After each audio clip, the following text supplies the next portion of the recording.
Hello, everybody. Welcome to the Laser Sports Academy Origins series podcast. My name is Ben Baker, also known as Bootza, and I have with me today a special guest.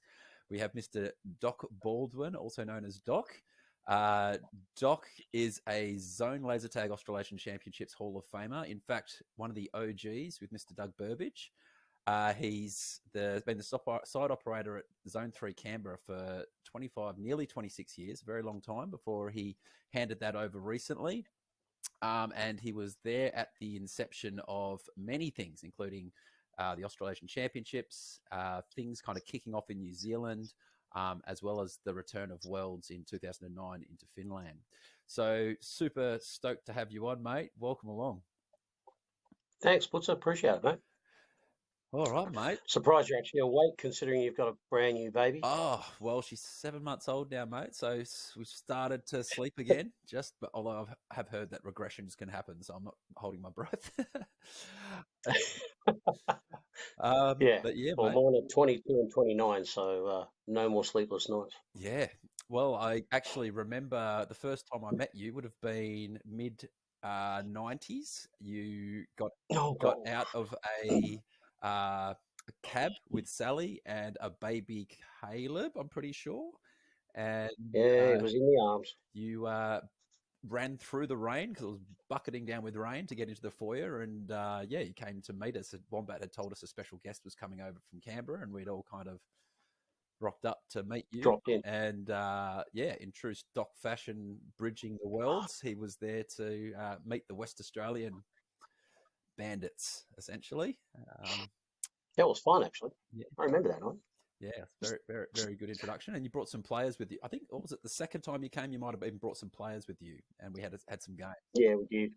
Yeah. I can't remember the exact year of that. I do remember in 1999, we did a 6-week tour of Europe with Grant Horn, Neil Pickford, John Morris, myself, the wife. We dropped in that time. That was the night that I left my keys inside a locked up Northbridge site. and we had to rattle the doors until the alarm went off, and the security guy came back, who then called Wombat, because I didn't have his number at that stage, to get the keys and my camera, because in about 8 hours from that minute, we were actually going to be flying over to Europe. So I needed the stuff inside. That is hilarious. It was the only way we could get him in. I did not know that story. Thanks for dropping yourself in on that one, mate. That's brilliant. We didn't break him. We just made the alarm go off. Well, it's very inventive of you, mate. You solved the problem. Well done. Wombat showed up with very big bags under his eyes. What's going on? Yeah, well, in '99, explain the situation. We probably didn't even have mobile phones back then, mate. So it was hard to get in contact with people. So tell me, mate, how have you been the last few years? Because you have retired from operating your beloved site for so many years. Yeah, tell us, what have you been up to, and how's life different now? Well, strange you should ask that question. I got asked that question yesterday, actually. One of the guys I was talking to. I miss it. I'll be honest with you. I do. Haven't played a game of laser tag in ages now. As you know, I've had a couple of spinal operations, so it's sort of keeping me out of the way, so to speak. Basically, I've given myself back over to some photography, working in volunteering areas. So I volunteer a little bit out at Geosciences Australia. I'm doing some work out there, macro photography of rocks and specimens. I'm doing a lot of work out at the National Arboretum. We do some flyovers there in zone. So being an authorised drone pilot is helping. And of course, I'm still doing my photography. So that keeps me going. That's great. And I still have thousands of photos to do for Zone. There's that many photos that I've collected over the years that I'm going to slowly but surely go over, and you can expect over the next X years to see some dribbles of photos that people haven't seen, because I've got photos in there that I've never developed. That is so exciting, mate. For anybody that from an international community that doesn't know, Doc does did all the photography for the Nats for many years, and not only got the official photos, but got lots like just general photos in the foyer, people napping, all the funny things. So to get hold of the gold mine, like all your old stuff, would be so awesome to see some of those photos, mate. Looking forward to that. So to kick us off, mate, this is the first question I like to ask all my guests is tell us about the very first time you played laser tag ever. Oh my God. Okay, let's start with the giveaway. I'm 56. That's number one. I played the first game when I was 17 in Fremantle, and it was at the QSAR site. Remember that one? I had a I birthday think party you there might when I was a little kid. Yep.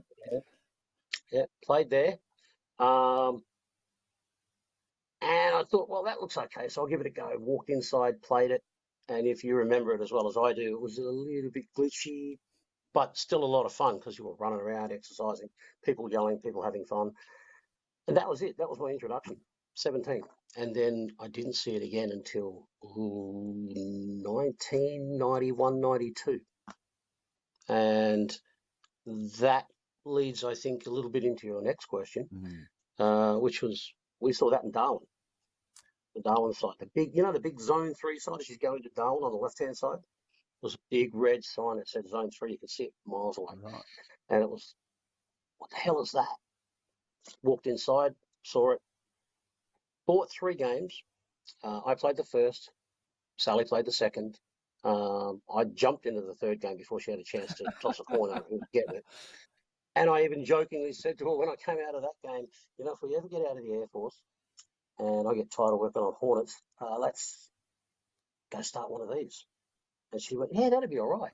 And that was back in 91, 92. So big gap between playing and looking at it seriously. But yeah, so that was it, 17 years old. And no, I don't want to remember the year that was because it was somewhere around 80s something. Yeah, we're talking little square boxes on the chest with one sensor kind of era, aren't we? Yeah. And oh my God, yes, you'd reload, you'd have to hand your phaser over this very small hole in the wall and present it to recharge your thing. And the arenas were very basic and quite broken. Yes, broken. That's a good word. Yeah. But yeah, these days we call it OH&S. And was the Darwin site at the current location that it is now, or was it a different spot when you? Yeah, it was still right where it is, and Tricky will be happy to tell you that he's still been there the longest. Yeah. And that site's been there a long, long time. The time we went there, it was I don't think even Craig owned it at that stage. It was the owner before Craig. But I did get to know Craig at a later stage, the Supreme Champion and Master of Masters. Yeah, so that was the NT site was the one I think that really stuck in my brain as the first time I'd played a zone system, but the first time I'd really gotten interested in the whole idea of this technology. But back then we're talking V3, V4. And that was the system that they were playing at the time, V3? Yeah, that was sitting in the Darwin side. Yep. Yeah. And for those of you at home who never played these old systems, the V3 and V4 were pretty similar. There was like differences in the vesting, wasn't there? But the actual way the packs functioned was kind of similar. Yep. Yeah. And then there was some slight gun changes, but nothing major. Yeah. And it was the system that really sucked everyone in, didn't it? Like it was so good. V4, you can ask me this later, I'm sure, but V4 was a system I think that sucked the vast majority of people across the planet got pulled in on the V4 system. Yeah, absolutely. It was such a advancement from the previous systems. It took it to a whole new level. And in my brain, it's always going to stand out as the iconic system. Yeah. That was the V4 system to my brain cell that was the pinnacle at the time, and it remained that way for a long time. But I think it also remained that way for a lot of people in their hearts, not just in technology. The simplicity of fixing it, mind you, the simplicity of breaking it went with that. But it was a brilliant system. Yeah. And at the time, you guys were in the Air Force. You were a electronics engineer working on. No. Well, I'd done a postgrad electronics course, that's for sure. But I was what they call a weapon specialist, so F-18, bombs, bullets, and various other things. So armament was what I was in. So anything to do with weapons or anything that went bang. Yeah. You find the little boxes, we go blow them up, or if you have unexploded ordnance, the guys that do EOD on that as well. But mainly fitting bombs, missiles, and bullets and ejection seats to the F-18 Hornet. So it was fair to say, you had enough technical nous to go, okay, this is an industry I could certainly survive in. Back in that day, it was when you went to buy a system, you actually got an interview by PNC Micro. So you actually went to PNC. They looked at you and said, "Hey, this we think you've got a reasonably good business plan. We know where you're going to set up. We'd like you to meet the crew downstairs." So you'd go down and see everybody down there in Jason and a few of the others back in those days. How the electronics works, how you do basic repairs. And of course, when I walked down to the basic repairs area, there's a young bloke down there who was doing some soldering on some gear. And I sat down with him and we started talking about the repairs. And of course, I jumped in with a soldering iron and various other things. And he looked at me and said, "You know what you're doing?" I went, "Well, yeah, I've just done all this." He goes, "Oh, well, that's fine." So that was a big tick in the box straight away. And I think that plus the visit to Europe in '99 and a few other things led to we became like a beta test site over at Canberra, which was fantastic because we were getting right on the edge, and as you know, right on the edge sometimes means things break. So you need to be able to have a little bit of technology and backup to get it going again. Yeah, it's really interesting. I didn't know that interviews were had in the early days. So they was kind of Coffee. yummy. I forgot to mention that in our introduction. He's also an avid coffee drinker and big fan. Yeah, so they were filtering or to kind of interviewing operators in the early days to make sure that people had the right skills to do the job, were they? Well, skills, business plan. Look, in all honesty, they wanted their business to succeed, and as we all do. So that was important. That was important that you knew what you were getting into at the start, and also very important that you had that backup. I mean, you can lean on some people for some of the time, but you can't lean on them 24/7. Yeah. So, and that to me, that was important. Knowing that they had that support mechanism for you to get into, and of course, we're going back into the days where information was flowing on mainly some bulletin boards, and you were still using the floppy disks. It was not like what we've got today, where you can simply log on, update over the line, double check your files, download a backup, chuck it all back up again, and then reload up into your packs. Yeah. None of that existed. Yeah. This was all over IR, and it was all in the roof, and it was yeah. It was a pain, but I still say it was the best. Yeah. Well, I mean, it's a lot what happened probably particularly around Nexus, but even in Infusion when software technology really took over, what we saw is a reduction in the componentry and the hardware required in the packs, didn't we? There was less reliance on parts and replacing parts and stuff, and everything became driven by software, and the boards and everything kind of became simpler, and we saw lots of reduction in tech work, maintenance, that kind of thing, didn't we? Oh, look, yeah. The idea of what they've got going now, where you can just take a board out, throw another one in, send that one off for testing or whatever else, it's brilliant as far as the technical side goes. So much less now. I say this knowing that Dave Oll may see this at a later stage. So much less soldering and fixing, whereas the techs out there fully know that sometimes it's still required in the background. Because these are electronics and they are put on kids, and kids run inside a darkened environment and have accidents. So, you mix electronics and children together, and something's going to give. Yeah. And it's not the kid; they bounce. Yep. But the electronics, they don't bounce. Yeah, I remember always the early days. We had at least a part-time technician at the site that was just purely focused on repairing packs and keeping things running. So, oh yeah. Yeah. So what was it that pulled you in, mate? What was I mean, you had this experience in Darwin. Was there something about the game that just called to you? I can't describe it. I mean, if you can remember your very first laser tag game, and I mean, I'm thinking QZAR, but that still stands as the first laser tag I ever played, but not the first real laser tag game. And that's Darwin, as I said. The Darwin game that I played is still firmly in my head as the very first game of laser tag I played to that level. And that part gave me the excitement, the whole fact that my chest vibrated in front of me and this big light comes out to tell me that I'm officially dead. And then I power back up again and off we go. And to see these are the days, obviously, where there was a lot of haze and smoke machines thrown around and see lasers zipping around all over the place. And it literally is Star Wars. You have Star Wars mixed in with Battlestar Galactica, and people go, really? Go try it yourself. And off they go. They try it. They come back, and that was awesome. I We got to run around, have exercise, becoming more and more important, obviously. And most of all, the adrenaline is just through the roof. Yeah. That kicked it off. I mean, as I said, Sally, she played the middle game, but then when we were deciding who was going to play the third game, I shoved the baby straight onto her and whoosh, into the game. I was just hooked. Yeah. That was it. And as I said, even that joke of, hey, if we ever get out of the Air Force, I'll start one of these up. And of course, 1990, December 95 and early 96, we were out of the Air Force. Tell us about that. Tell us about the transition, how all that happened and how you ended up in your own site. No. Transition-wise, it's difficult. Air Force at the time was undergoing some major changes, as was all the Army, Navy and Air Force. I think it was a Labor government, wouldn't matter who, but the government go in and they wanted to slash. I had already had an accident, and my neck wasn't quite as good as it should have been. So obviously taking out of operational deployment, and moved back into the section. That was in early 95. Mid 95 or so, they cut numbers. Everybody under a certain fitness level had to be discharged. So they call it MUFS, medical unfit for further service.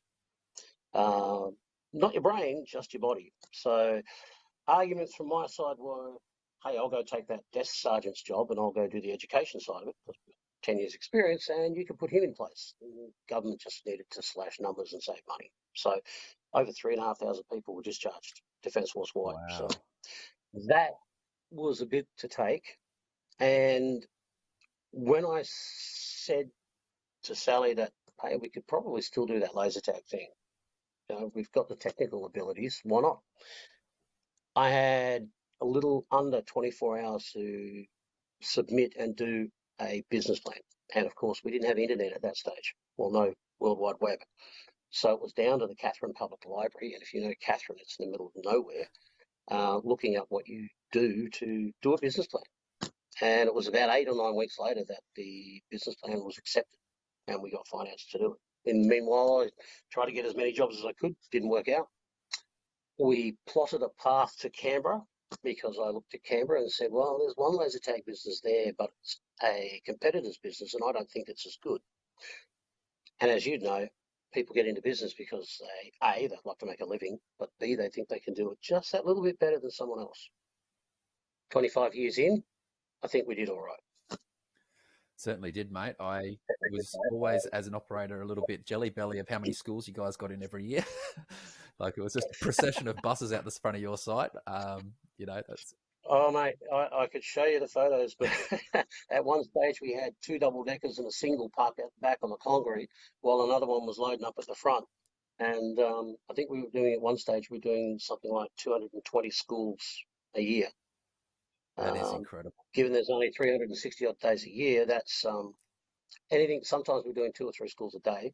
Local schools, they're even still doing them now, as far as I know. And of course, I ended up selling the business, but we're in the process of trying to organise a inter-school rivalry competition, which was getting close and still working on. I'm sure the guys are doing something with it. But yeah, interstate school groups, and they're still getting them, and they're coming and coming. And we've got, if you can see the tax invoice list, it's huge, just pages and pages of people. I think the worst part about getting out, you're asking earlier about that, is not seeing those bus drivers, having seen them for anything up to 12 or 14 years straight, and then teachers that would come back as well from the outlying school districts, Queensland, Western Australia, Parabadoo, even way up there. We were getting schools from literally over the country. They all come to Canberra, obviously, not for us. Well, they say not for us. They have to come to see the parliamentarians, the processes and so forth. But we were told, obviously, that you'd see this when kids come through, they're the highlight of the trip. Let's go play laser tag. Yeah. And of course, it was so much fun. And that energy we get from having those kids through, and I'm talking about birthday parties as well, it flows back into yourself. If you enjoy the game and you have a passion for the game and a passion for the business, you can see that. Players that we had back in as staff members, the care is purely over the fact that there's this kid that has a pack. If he's not having a good time, we need to make that happen. And it's not one of those gimmicks just to use to get business in. It's a real thing. It's an actual showable passion. With the staff, myself, my wife, uh, I actually gave a damn whether the person in the vest was having a good time or not. And if they weren't, I needed to find out why and fix it, because I want them to have the same adrenaline pumping experience that I had when I first played. And it never stopped. Every game I played from that day on, every time I went in to play a laser tag game, I got the same feeling again. And that counts for every game I played in over 20 odd years. Yeah, well, that I think it's like probably not very well known at all particularly amongst the newer generations, just how much of an impact that had on like the locations around Australia. Because I remember we'd have conversations. You're like, oh yeah, I saw two schools from the Sunshine Coast this month, or I'd have Yep. customers come in and say, oh yeah, we went on our school excursion to Canberra. We went and played at Zone 3 in Canberra. It was really awesome. And in those first probably 10 years, a lot of what we did was educating the public about what laser tag was, wasn't it? For Yeah, sure. Yeah, particularly in the late absolutely. '90s, like people were still kind of figuring out what it was and all that kind of thing. So to bring that level of awareness across Australia, like, was super beneficial, I think, to the overall industry in Australia. It's an important thing. Education, as you know, and I've seen you do educational videos. They're fantastic. The whole aim of those things is to literally show people there's more to it than just a shooting game. It's not. It really isn't. Laser tag itself, whilst you do have a laser, you do fire the IR and all the rest of the bits and pieces. It's not a shooting game per se. It is laser tag. It's by itself. It stands above everything else you do. It's not paintball. Um, it's not any other sport. It's laser tag. Mm. So you need to get over that hump. And back in the 90s, you'd remember we had some bad times where there was that big thing happening out in Tasmania. Mm. Certain person, I'm not going to mention his name, I'm not giving him airtime. Mm. He went off and did things he shouldn't have done. So we had a person walk in the front door, straight at our desk, pump a fist down on the ground and say, this is right as we were opening up, I will have you closed. This is a gun game. You're making violence in our, I slowed it down, sat down, we had a cup of coffee, and I said, I'd like you to play a game. Just come in with your kids or come and join in with these guys. They'll have you in with your kids and that, have some fun. She came in, she played, she had a great time. She came back, she had a birthday party with the kids. They had a great time, and we got to know each other pretty well over the years, because I saw her about 8 or 9 years in a row. And she changed her mind. Mm. And she said, it's good to see that you're not talking that way. The way you guys talk is all about competitive level communications, team-orientated sports, tactics. And we're not talking violent tactics. We're talking just like chessboard tactics, really. And she came to see what it really was. Yeah. And again, laser tag, it's a cut above, because I've heard people say laser tag is the poor man's paintball. Yeah. Coffee to those guys. Yeah, no, exactly. But it's not. No. It's actually, if you really want to do it, I've heard somebody also say it's a posh man's paintball. Oh, okay. Because we don't get dirty for a start, and we don't have paint splotches. We don't need all that protective gear, and we play at the same sort of levels: world levels, local levels, state levels. It's by itself. And anybody who wants to sort of know why any operator across Australia pretty much avoids any kind of military language. So we don't use the word kill, we use the word deactivate. We don't use the word gun, we use the word phaser. And we very much avoid being considered a military style game. We're a game of tag. In Queensland, we call it tiggy, chasey, essentially, with lasers. And the big reason behind that was that, that obviously really unfortunate event that happened in the early days. And we had to really deal with some, pretty serious political issues around it all. And some strong negative pressure. Yeah. And we had the whole laws that came in New South Wales around having to have safes and licenses for firearms. And there was a big question about whether what we had, it was firearms or imitation firearms. So we had to, essentially demonstrate that we weren't a imitation firearm, so that we didn't have to go through all this licensing and safe stuff that the I even took a pack down to Melbourne that was being fixed and brought it back up. And flying back up, the police pulled my bag out of the lineup with the laser and everything in it, opened it up in front of everybody, and when the police officer in charge actually opened the bag up, he pulled it back and went, "Ah, laser tag! I love this game." yeah, yep, And the the guy that was operating the scanner and put him down there said, "What's laser tag?" It's like, and a whole discussion happened with the crew that were there. I believe they went and played after that, but it was exactly like that.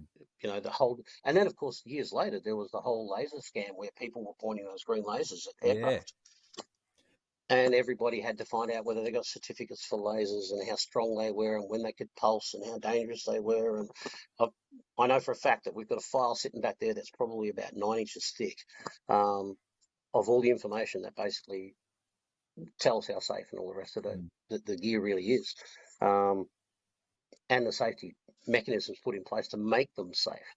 And I think it was a lady across the counter said to me one afternoon, "But don't the lasers make you go blind?" And we're at year 23 by this stage. And I went, "What, ma'am? I can't quite see you."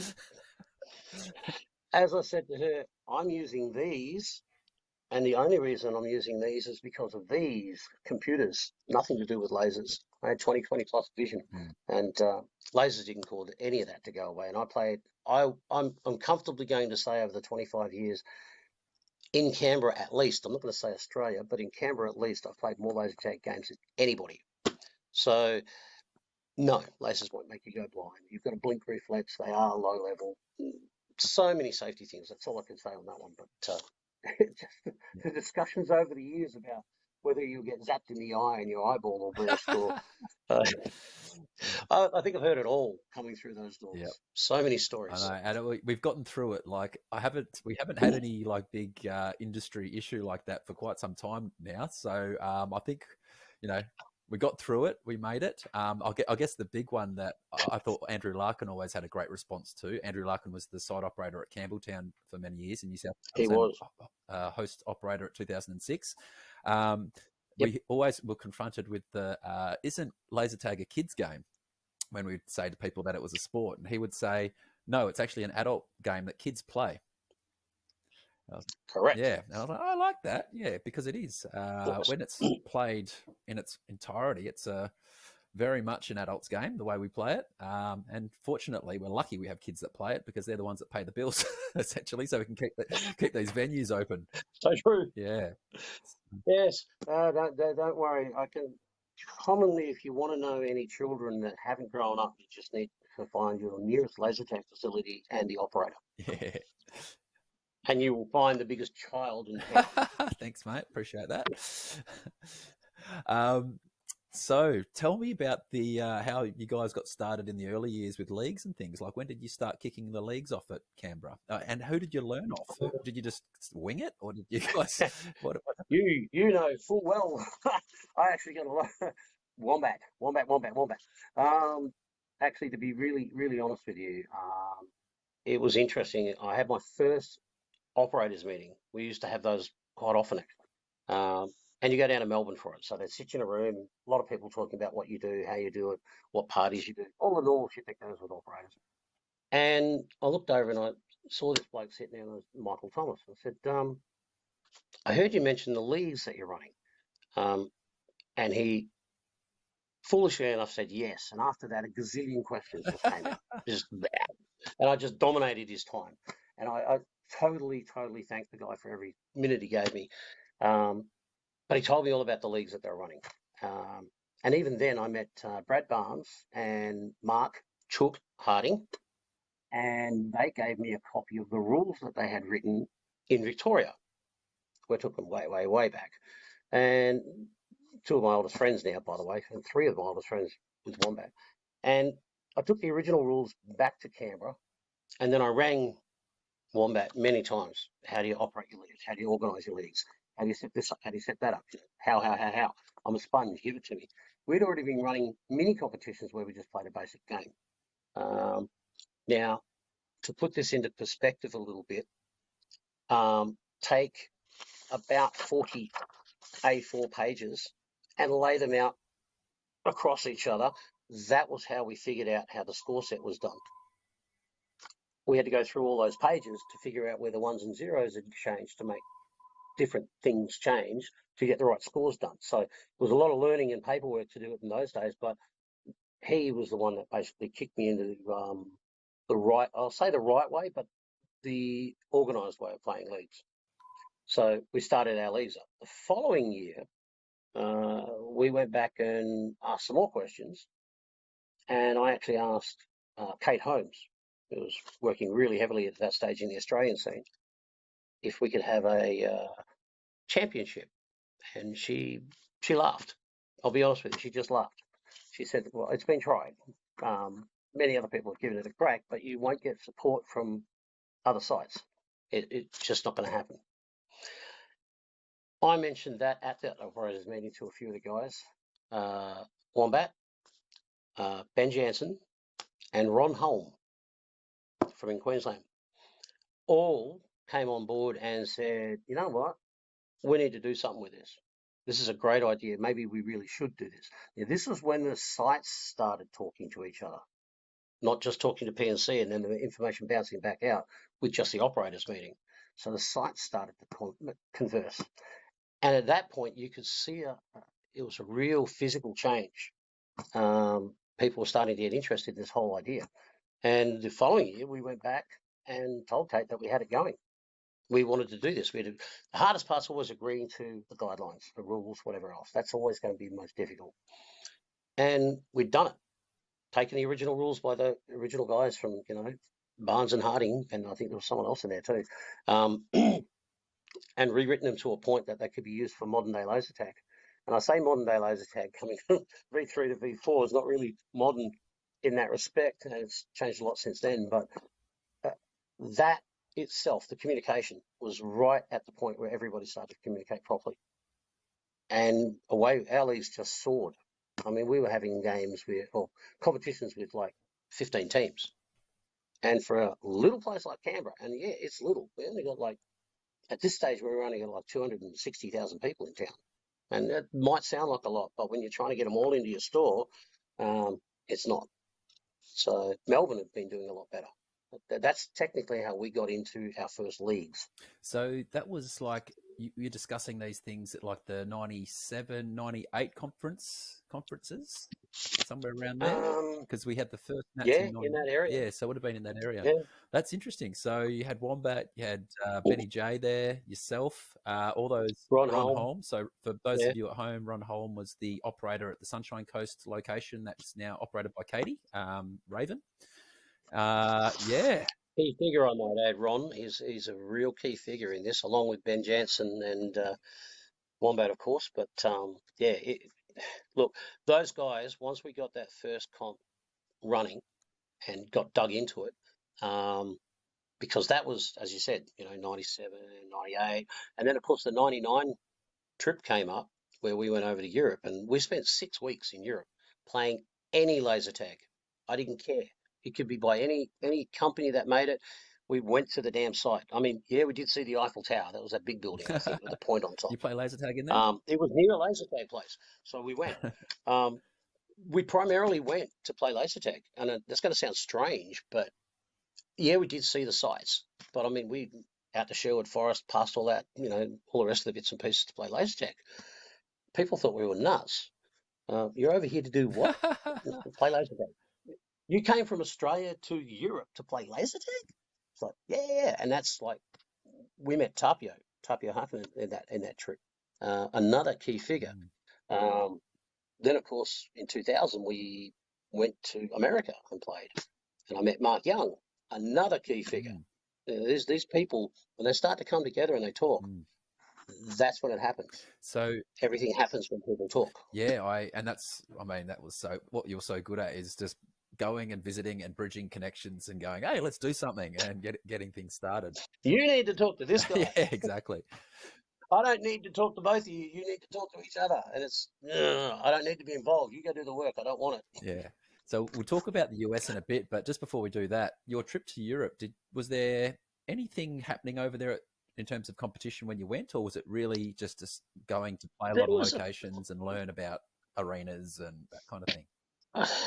look, those guys were doing amazing things. The guys over in France that we went and saw, two set directors from the French film industry decided to set up a laser tag business. And when you walked into their place, this was pre-Vegas time where we had Industrial Light and Magic and Works and IntraWorks and everybody doing their design stuff up for sites. Pre all of that, these guys literally set up the most amazing site I've ever seen in my life, with tubes and water and bubbles and big doors that went whoosh, and of course we went to Taurus in the Dutch-German border, and those guys. You walked up these stairs, and as you walked up the stairs, it looked like a spaceship had literally crashed through the building, and it was part of the integral side of the building. But when you went up the stairs, you go left and into the briefing area, and the briefing area was on a hydraulic plate. They had literally gone and spent the money to get the rights to operate sections of the Aliens movie, put that into their briefing, inserted into the movie sections guys wearing laser vests, V4 laser vests, into the movie, and the whole dropship section where they come crashing down through the sky to land on the ground in Aliens.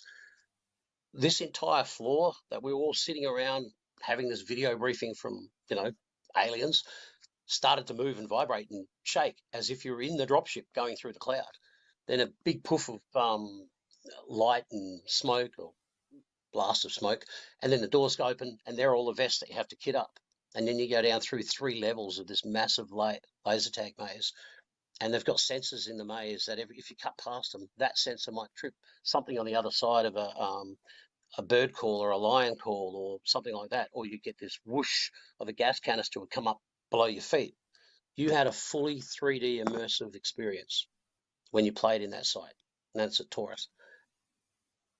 I not only took the adrenaline I had from that first laser tag game in Darwin, where we had walls. That's it. Same as our site, walls.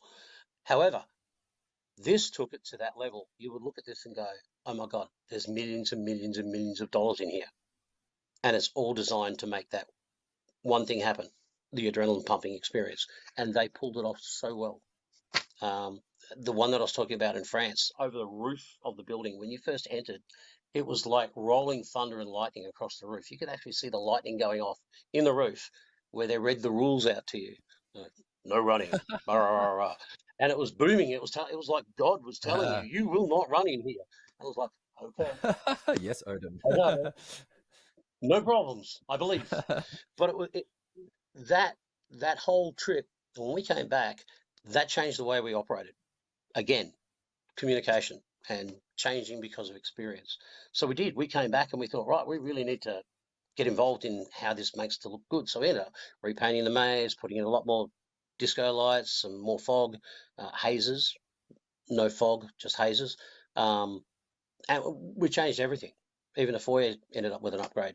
And that was all via the communication and bits and pieces that we dragged back from those meetings. And I've still got files of information back at the site, video, film, you name it. And it's that interaction that keeps it fresh.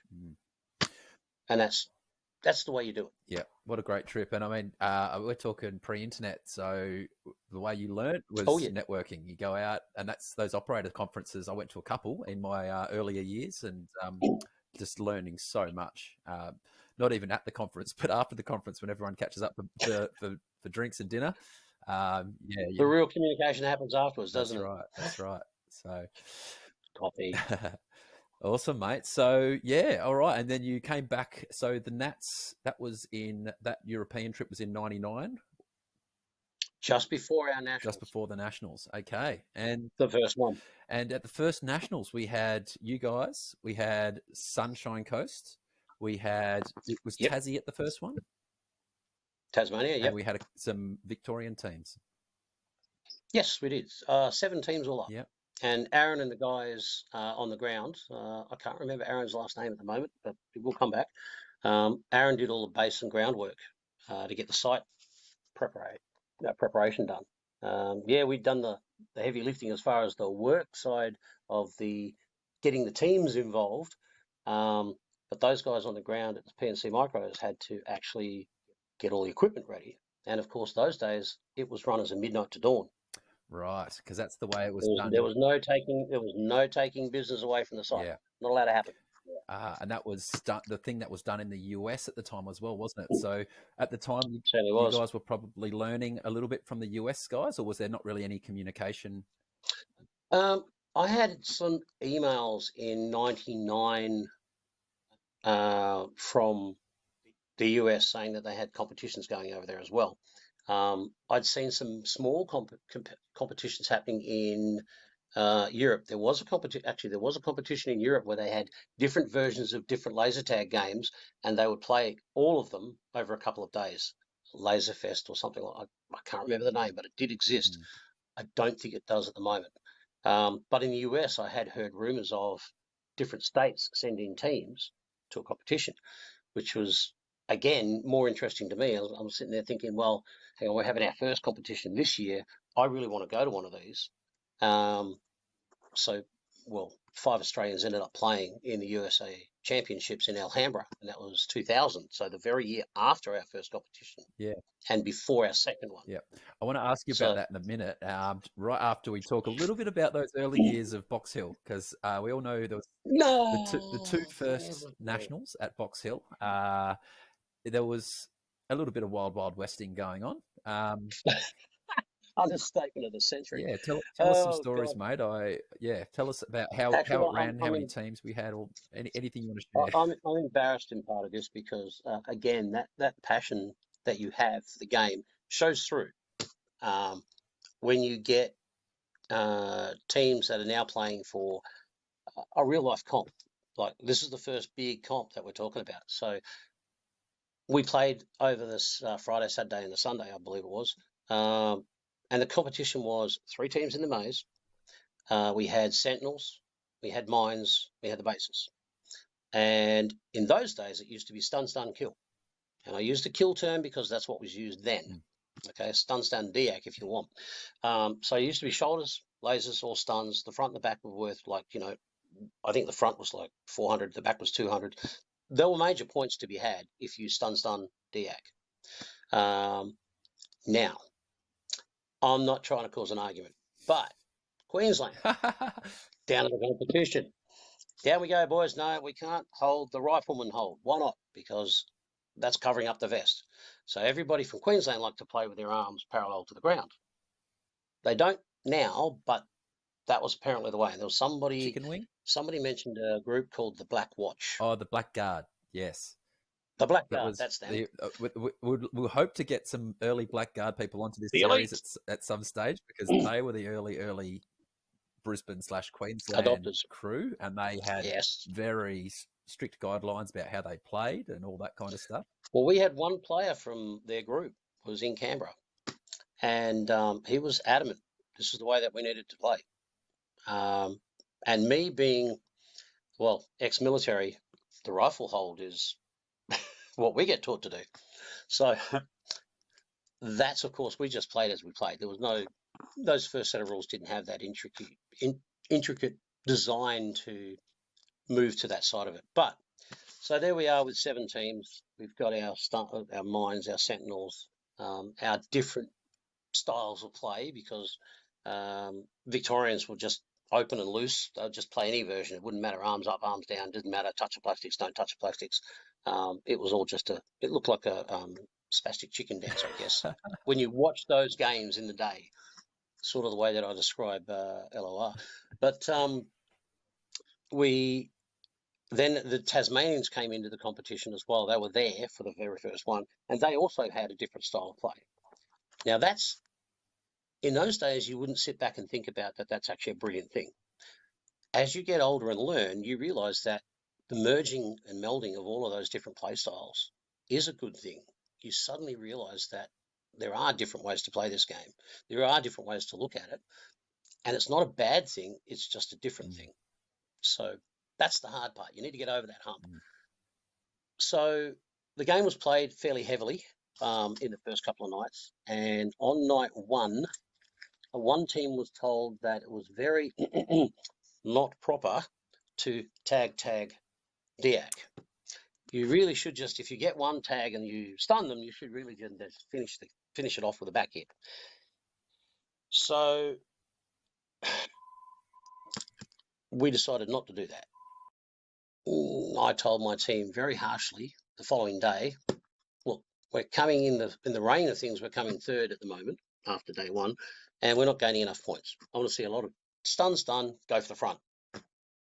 It's not illegal to do it. We need to get as much points as we can. So we did. We went from third to first. Everybody ended up doing it because if you're going to lose a comp, you don't want to lose it through just not getting points. Yeah, got down to the last day and the finals came in. Here comes the controversy. Every time there was a problem, especially because this was our first one with the rules, any problem came up that wasn't covered by the rules, captain's meeting was called. Oh my God. The arguments at a captain's meeting where you've got 7 or 8 people all discussing whether a rule should be this way or that way. They didn't go for 5 minutes. They went for 45 minutes. And we were waiting to play. Well, they were waiting to play because I was in the captain's meeting. So eventually we ended up with the finals, which completely blows my brain. The finals changed from 3 teams, Sentinels and Mines, to 2 teams, no Sentinels, no Mines. Now, I don't know about you, but anybody out there can think about this just for a split second. If you knew the maze we were playing in, now they were talking 3 levels. It goes up to very, very short ground space, but then put over 3 levels. If you were the team that was at the very top of the maze, you could technically, in a game of 2 teams, lean over the rails, wait till somebody starts to come up, tag them once. Game's done. You now just don't get tagged again and you've won. There is no more competition. There's no third team to get involved. There's no Sentinels. There's no Mines. There's no anything. So you've been playing football all week, but you're going to finish with a championship of cricket. When we were told how the finals were going to be run, there was protests, obviously, and the entire team was like, what? In disgust, our team went in and went, we're just going to have some fun. We're not going to play to win. We're just going to have some fun. And they did. The Canberra team had been winning the competition by a country mile. They were, on combined scores alone, they were a couple of 100,000 ahead. On points alone, they couldn't be touched. And I'm going to call it, just in case you haven't heard it, Canberra won the first nationals.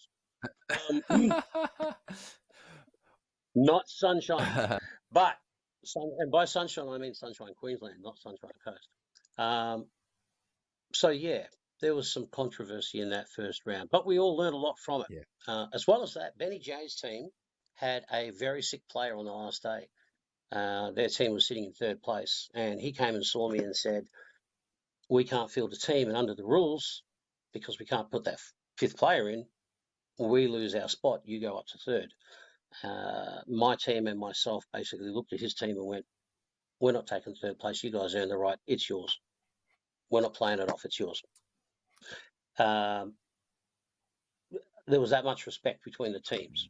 So, yeah, there were some differences. Vast differences between now and then. Yeah, I can just imagine. I mean, think about an environment where you've got 3 or 4 or 5 different groups of people that have all been playing laser tag completely differently in their own little fishbowl. And I know this because in WA we played one-handed, 4 shots a second, 2-second stuns, 4-second DACs, knee pads on, major no difference base back. Yep. And we came over for 2001 where it was covering, 2-handed, 2 shots a second, 8-second DAC. It was a completely different game. I was trying to play soccer when we had been learning rugby. It was so different. Yeah. And I can imagine in the early days, like when you don't have you're just establishing your rule set, it would have been chaotic in that in those captains' meetings. Yeah. Look, the embarrassing part of that is some years later we ended up playing at Hardy Mars. We played up in their side.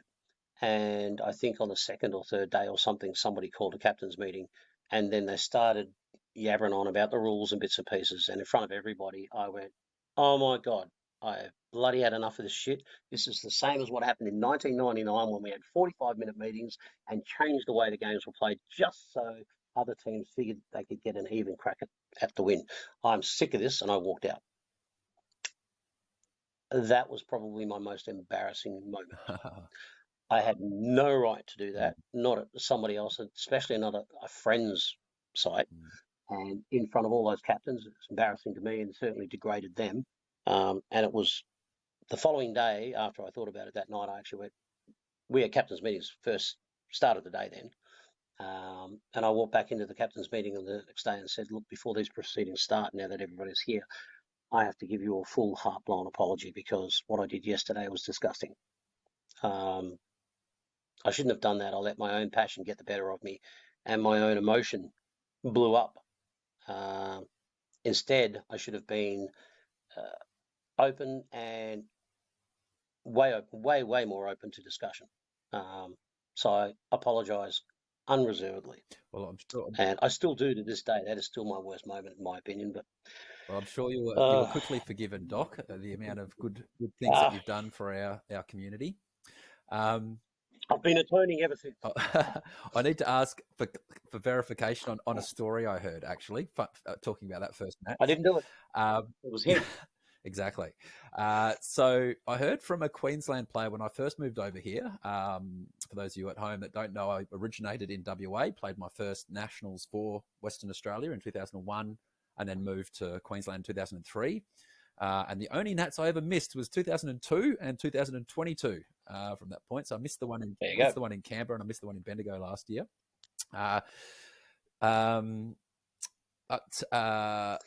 Yeah, I heard from a Queensland player that once the decision was made to have a 2-team final, that some team, I don't know which team, back in the early days with version 4, you could pull the gun cable out just a touch and it could look like it was still in the gun, in the phaser, but it wouldn't actually fire. And a team had gone through and pulled all the gun cords out just like a centimeter, so they still sat in the back of the phaser, but the very first shot they fired in the next game didn't fire off a shot. And because there was only 2 teams, essentially one team basically went and shot all the other team because their first shot didn't register, and then they just went and hid up in their base for the rest of the game. You know, I hadn't heard that rumor. Okay, that was just a story somebody told me, but it was also a story of somebody who told many stories. So I'm not sure. I wasn't sure if it was actually true or not. Look, mate, I know the game that I know the game when we played off in the finals, and we lost and got pushed out of first place. I don't think anything happened to our guns. I don't think anything happened to the guns down the bottom. I know there was many complaints over the fact that it was 2 teams from various other teams, mainly my 2 teams, obviously. But I don't remember anybody happening like that. Okay, well, therefore, we can put that one to bed now. I just thought it was an incredible story. I'm just going to leave it down to a myth now. It's a myth that may or may not have happened. That's the first I've heard of it. So it's not a bad idea. I do openly, hand on heart, admit to picking up a certain trophy in Canberra when we first hosted it of massive cheating. When it was the owners, operators, and various other people played in one game. I don't know if you remember the system itself, but in V4, or it might have been the one after, I'm not 100% sure which one it was, if you didn't pull a trigger on the vest, you wouldn't get a score from it, even if somebody hit it. Yes, you had to so shoot you could 4 technically shots. go through the entire game with people hitting you, and if you don't pull the trigger, they get no score from you. Yes. So that doesn't happen now, but it did then.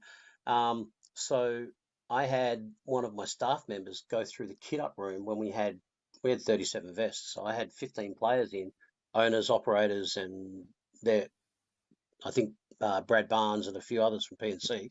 And they were in the maze playing, and people were running around trying to take those RJ45 cables out of each other's gun just to stop them from shooting each other. So I grabbed one of my staff members and I said, go and shoot every laser in the kit-up room, the other 15 to 20 odd spares. And he said, why? I said, just do it. Go and do it. I'll show you why in a second. I'd duck out of the game. I'd duck back up to the kit-up room and shoot all the vests in the kit-up room. and get points because they'd all been fired. Back down to the game, place them all, go back up top, and come out with this massive score of 65,000 and something, whatever it was, blitzing the field away. And as soon as I'd done that, I think Brad Barnes and one of the other guys, Wombat, might have instantaneously realised that I had obviously cheated by shooting all the packs in the kit up room. And I went, maybe? And yes. So I gained a certificate that year for outrageous cheating. Well, and pack interference. Sometimes But you've got to I break things to definitely fix know things, that other don't you, one. mate? Sorry? Sometimes you've got to break things to fix things, don't you? Sure. Let's go with that. That's a great story. I know. You remember Brett? Yeah. Yeah, he took over the site at he took over Benny J's site, and we had a competition that had a massive big Pepsi sign. Yeah, so 2003, Tassie, Hobart. Which is you got a good memory. yeah, That's it. in the arcade. So we're playing that. Yeah, downstairs. Yeah, the arcades downstairs, sites upstairs. We're going back in next year to that site for national. Yes, so it's going to be brilliant Yeah. for you guys. Anyway, I'm not playing. However, that competition, Brett was in charge, and he was doing everything perfect. It was down the line, and Brett's that sort of guy. You know, if you want a solid operator, that's him. He's right in there. He'll do it for you. And he's a good mate too. So what I did, or what we did, was a little bit left of center. We had log-ons, as you remember, and they had the databases up, and they would pull the scores from that with the log-ons and put them into the thing that Doug does, Doug's magic. I don't know how the man does it. He's a wizard. But Wombat and I decided to swap fobs in the next game. And, of course, Wombat's a competitive player, but not a higher competitive player at that stage. And at some point in the game, there were players out in the foyer watching the scoreboards, and Wombat's score was going up and up and up and up and up and up. And suddenly Wombat's sitting at the top of the rungs, and Wombat's winning the game. And Brett's been called to come out and have a look. And this can't be right. What the hell? And Brett's getting ready to turn the game off because there was obviously a bug in the log-ons. He didn't, thank God. He came out. We all got held up in the kit-up room. And he called myself and Wombat over and said, "We've got a problem.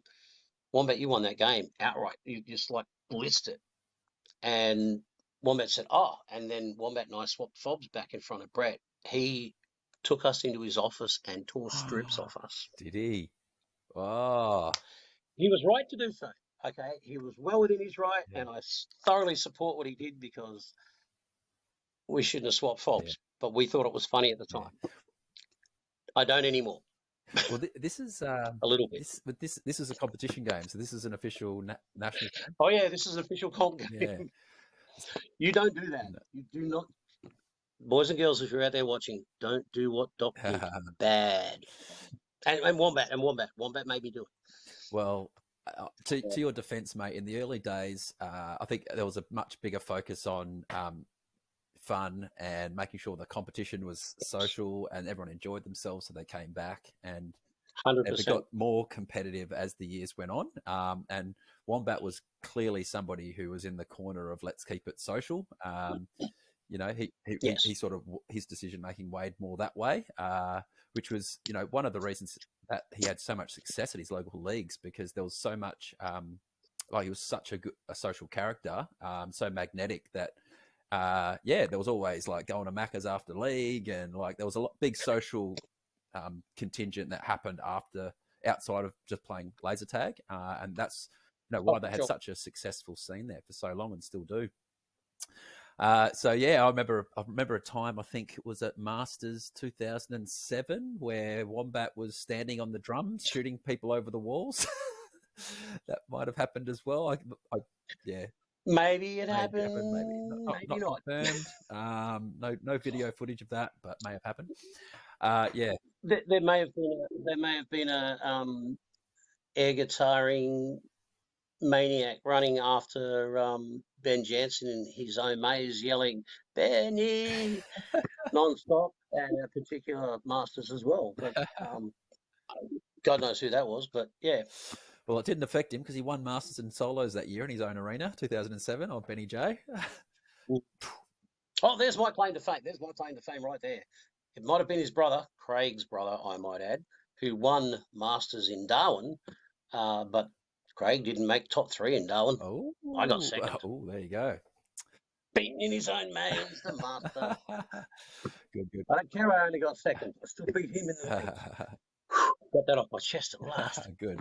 There you go. Stuck on that. No, he's a good player. Yeah, Bloody good. absolutely. Legendary dude. Okay, mate. So we got through the early years. There was a few wild times. 2001 kind of things sort of shifted. Why was 2001 so special? Tell us about that year. Oh, God, that's a good question. Look, in all honesty, site operators have been running the sites, running the operations, and then running the competition. I think I had something written down about this actually. Where was it? For those of you at home, I actually made notes. Oh, good on you, mate. Well done. First time for everything. I didn't realise I'd written that. Look, oh, there it is. Yeah, I realise now. I think basically there was a realisation that operators obviously are there to make money. That's going to always be the case. We were talking earlier about the fact that the first few were run midnight to dawn, and they were. The US did it all the time, and that was what we did too, because PNC didn't want to take the risk that a busy weekend, and as you know yourself, weekends are our working week. Friday, Saturday, Sunday, that's it, biggest days. So running a competition on those days is risky at best because you're not likely to make your money back from what you would normally do in parties. Somehow, some way, we needed to get away from midnight to dawns and basically get into the light so everybody could play and everybody could see it was worth playing. So there was a sit down with operators, and I broached something which I think not just myself, there were others involved in this. This at any stage of this conversation, you need to realise that it's not one person that does this. It's never one person. It might be one person that says, "Oh, that's really good. Let's go and bravely go to this new world," or whatever else. But it can't happen without a lot of other people doing their thing. So it's never just one person. And that's why people like Ron Holm, Mars, Wombat, Benny J, even Brett, and a few of the others, vitally important, key component people. Ron, we're talking about Ron now, because he supported a conversation where we needed to get players involved in the game. So how do we do that? Player representatives. We're taking some of the operators out, injecting some of the players to take over. There's nothing better in a game, or anything for that matter, that you do that's not worth. It's got to be worth doing. So a lot of people that were starting to get passionate about it jumped in and said, "Yeah, I'd like to be on a committee for that sort of thing." So the committee idea was born. Now a lot of people will also say, "Oh my God, that's going to be death by committee." And in some cases, sorry, I just got something in my eye. In some cases, that's probably very true. Some things were passed over because they were just too hard to get through committees. But that year, around that year, was I think the first time we started bringing players into the mix as being on a group of people that get to make decisions about what they do. And that can be controversial because as an operator, you're sitting back going, well, this is my gear, this is my life, my livelihood, and you guys want to do what with it? And you want to do it when? In the daytime? And you want to take a week? During the day, right? It's like, how does that happen? After the first two nationals, both being in Box Hill, I was told that, oh, look, now it's your turn. You're going to have to run it for Canberra. And so that was 99 and then 2000. 2001, no. As much as I really wanted it to be in Canberra, we couldn't do it. And common sense says, take it somewhere where everybody will want to be. As you see on the advertising on TV, everybody wants to be in Queensland. I mean, hell, you're West Australian, you're there. So, and we all know WA is better anyway, but that's not the point. So yeah, I had a chat with Ron and I said, what about you? Would you take it? And he went, what? I said, but it'll have to be during the day as well. And he did it. I mean, he did it. That is just the first big step. And that's why I say Ron was very key in this whole thing. Even I wasn't certain at the time. And those conversations about bringing players into the mix for committee and running it during the day, all happening on the same time. There were people pulling their hair out. And I mean, shit, I'm bald already. Oh, So, yeah, he did it and it ran well. I think we had 11 teams that year, I think, but it attracted the West Australians. Boom, over they came. We're going to Queensland, have some fun. And everybody wanted to be there. And the following year we had it in Canberra. And that was good because then we dragged some extra Queensland teams down, Murray Harris's site and West Australian sites. And from there, it just snowballed. That was the year it sort of went, shit, we can do this. We can make a little bit of money out of it. We can advertise our site.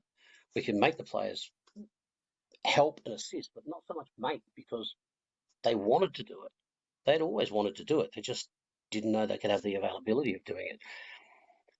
And it's a very hard thing as a site operator to hand that control over to somebody else. It's also very hard as a person that fought very, very hard to get this thing going to also hand over the keys. You really can't drive now, you're not old enough. But you have to. You got to do shit in life that you don't like doing.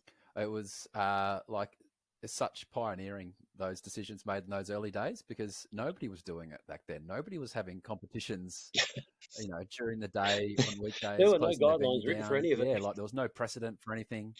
Yeah. It was like, and Ronnie was I was lucky enough to purchase the Sunshine Coast business from Ron in 2003. So I got to spend some time with him, and obviously met him at 2001 as well. And he was a real pioneer. Like, he was very forward thinking when he designed his arena. That 2001 arena is still probably one of my favorites, if not my favorite arena, Nat's arena. It was just such a brilliant arena. He created a whole cave made out of foam, and painted it all. And that was the red base with the one entrance. Yeah. And you'd think a base with one entrance, how does that work? But it was so much fun to play. It was insane. Yeah. It really was. It was insane, but it was so much fun. Yeah. And that's the thing. It's still so much fun.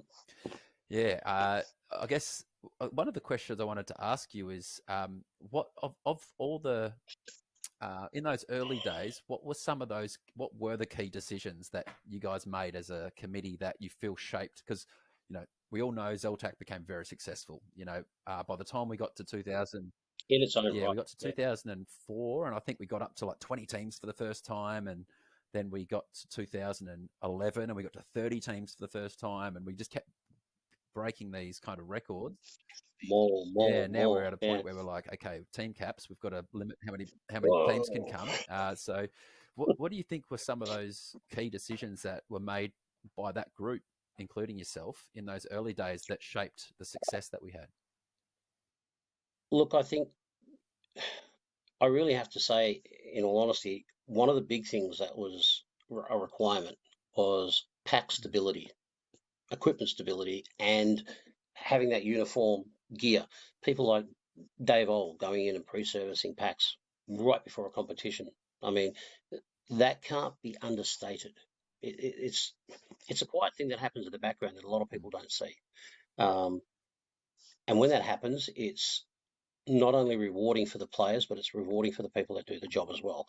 And saying thank you sometimes it just doesn't feel like enough. But I believe that look, if you're going to host this thing, you need to do it right. And if we're now going to daytime comps, which we did from then on, from Ron's site onwards, it all became a completely open thing. And I got proud to be able to say, and excited to be able to say over the phone, I'm sorry, ma'am, we can't host your party that day. We have the Australian National Championships being held. To be able to say that and then say, why don't you come along and have a look? Bring your kids. Maybe they could join league or junior league. To do that, to have made that decision I think it was the best decision, going daytime, proper organisation, as in involving players, letting them have a say as well. Hard things to do, but they were essential. Pack uniformity, by that I'm meaning servicing vests, having to know that you've got an expenditure of making sure you've got spare parts, technical people available, and again, Dave Old in the background and various others that just dove in and did it.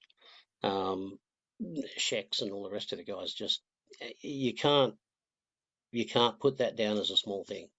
It's massive. Yeah, So those decisions were the biggest and the hardest and ones. like if you haven't been to a comp where you've had significant tech issues, then you probably don't fully recognize the weight of what you're saying, because some in the early days, sometimes you go to Yeah, tournaments and you've got significant technical issues. It completely undermines the whole fabric of who's winning and where the results are going. And sometimes yeah. we've Did he win because his gun was overpowered, or did he win because his pack couldn't be hit? yeah, exactly, and that creates a tension and a dissatisfaction within the playing group that like completely undermines the It can't be understated. It yeah. really can't.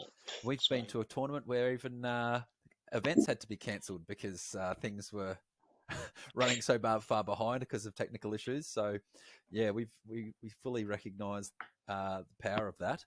Something I thought that you guys dealt with really well in the early days, which I feel like really helped us, is what we learned from the US in terms of having the anti-super team kind of rules in there. So I think I'm not sure what yeah, year it started to happen, but we got to a point where we were like, okay, you have to play for a team within your own state, and site operators sign yeah. off. The 2000 year 2000 experience traveling to the US was probably a big help in that. Seeing Mark Young operate a site, we had 5 of us were there, including Doug, because Doug actually picked us up from the airport. We rocked up and saw this Jesus guy standing there. Who are you? I'm Doug. Get the car. It was like driving all the way through US traffic. My God, I don't know how he did it. The man's absolutely a legend. But I mean, it was a case of myself, Boff, Ben, and John Morris travel from Australia via Japan. Don't drink the sake; it's evil, evil stuff on those planes. We got there. That comp was it was almost not a non-event for us. We actually rocked up to US Customs. Now we had at that stage we had big bomber jackets because we were cold in Canberra, and on the back of this jacket we had this massive thing that said Zone 3 Canberra, LaserTAC, rah rah. So we had our big bomber jackets on when we rocked up to the US comp, and going through customs. This is how we get there, by the way. The customs lady actually asked me, "What are you here for?" And we said, "Oh, we're here to shoot Americans." Oh no, this is pre 2001, isn't it? Yeah, yeah, yeah. Yes, thank God it was Dear true me. to that. And this really large, and I mean large as in she's solidly built, not large, nice lady, Black American, Afro-American Customs person, yeah, border immigration. person. You could see a hand literally move across. And I said, "It's laser tag. We're coming to play laser tag, and tag each other." I shouldn't say shoot; it's the worst way to say it. And she went, "Huh?" And then I turned around and said, "Guys, spin! They're all behind me. They're spun, and they could see the jackets." And she said, "Laser tag. I've played that. My boys have been there." Rah, rah, rah. And we got to talking. I said, "Look, I apologise for saying that. That was I'm a little bit irreverent. I'm an Australian. Um, we make jokes out of just about everything. I didn't mean for it to come across that way." And she said, "That's fine." And away we went. We got to that comp. Mark Young had lunch with us and several of the staff members the day before the comp started. There were some girls and some guys. I got to meet all these people that were at this big table having Chinese. The next day, I saw one of them as we were going into the comp. I said, "Oh, hi, how you going?" And she said, "I can't talk to you." "What?" "I can't talk to you." "But we were having lunch just yesterday. We met." She said, "I know, but I can't talk to you," and went away. 5 seconds later, I saw them with this black and white striped shirt on. They were Oh, referees. Mark employed these people. He wouldn't let them, they can't stay at a hotel where any other players are at. They're not allowed to communicate from day one until the final bell is done on the last day. Then you can talk to them. They all get held in a different area, so they don't even mix out in the foyer. They've all got their own area at the back. All the food supplied, the dinner, their accommodation, everything done. they don't mix with the other players because they don't want to hear stories about what happened in this game or that game or whatever else. He didn't do any of that. And I looked at this and I was like, my God, this is really serious. Then they had this big step-up system like an auditorium. All the players went in there. Mark walks in and goes, "G'day, my name is Mark Young. I'm your tournament director and coordinator." Essentially what I say goes. If you've got a problem, come to me one full game after you've finished, so you've had time to cool down and think about it. Then you bring your problem to me. Your problems will be addressed. They'll be noted. They may not be acted on in this competition, but we will certainly look at it for the next one. Unless, of course, there's some overarching problem that we need to fix immediately. Looking at this operation, I then said to Mark, what the hell? And he said, the problem is we've got these teams that put themselves together. One player from there, one player from there, one player from there, and they make a super team. They're not going to get beaten. Most of the people here know already who's going to win this comp. And I'm looking at this, I'm going, that's crazy. Why would you do that? He said, because the players come from all over the states and join up here. They make their teams when they get here. They don't, or they make it online or whatever. They don't have a state-based competition, which is what we were doing back in Australia. So the discussion was had after, especially after that, and it didn't happen until, again, 2001, where it sparked in my head, because I think somebody at that meeting said, oh, what happens if one of the top players from Queensland wants to play with a West Australian or a Tasmanian or a Canberran? What do we do? There's my guy, coffee. And I recounted this story back to everybody, and they said, we can't allow super teams. They will eventually form, by which I'll say things like the Maroons, Wolfpack. Now, they haven't been formed illegally. They've been done because, let's be honest about it, Queensland has such a major operational scene, a major comp scene. They've got sites within travelling distance, many more players available. Of course, they're going to be better. They're going to have faster players that have played against more variances on different levels of play, let alone different levels of maze. You're going to get the experience. If you can train against that, it's just natural part of progression. It's going to happen. Versus a site like, for argument's sake, Tasmania, Canberra, Adelaide even, they've got one site. They may have had 15 teams in the day, but they may be down to 3 or 4 now. Other things have come into line, online, whatever, this, that, and the other. And it takes away from that. So unless you can build a scene, luckily, like I said, luckily Queensland's got that. They are like the engine of the game. They've got these players that train up so well and train hard, and you can't knock that. That's just the way it is. It's hard to go to a comp where you know that team over there is the best team in their maze. Now, when we went to the US comp, everybody was saying, Shade's team, Obi, they're going to pip it. These guys had 7-foot high trophies. Layers upon layers upon layers. They were holding trophies that were taller than some of the basketball players. And that's what they were playing for. They wanted that trophy. So some guys had to break them all down to put them in a suitcase, take them home, and build them all back up again. You can't take a 7-foot trophy home on a plane. But, and we're talking 10 players aside, 3 teams in a maze. That's not as big as some of the mazes in Australia. And 2 levels. It's insane. So there's people everywhere going nuts. And as soon as we did what you guys did in WA, we played a 4 shots a second game. Half the players wanted to walk out. That's ridiculous. We don't play that stupid 4 shots a second. Who plays that near game? And of course, there's me thinking, hang on, this is America. You guys like to fire things fast. And now you're telling us that you want to go the other way. You want to go 1 shot per second is how you play your game. And in Australia, we play 2. So again, there's a disconnect. But the super team thing was the biggest thing. And that was the thing that came away in that moment that stuck in my head was, hang on, no, we shouldn't allow this because you'll kill it before it even starts. If I can take a super team to a comp and win every time, I won't say it's not fair because it is. You just need a better team. And eventually the cycle happens. You've seen it yourself. Maroons come along, boom, Wolfpack walks in. Move aside, old man. We're coming through.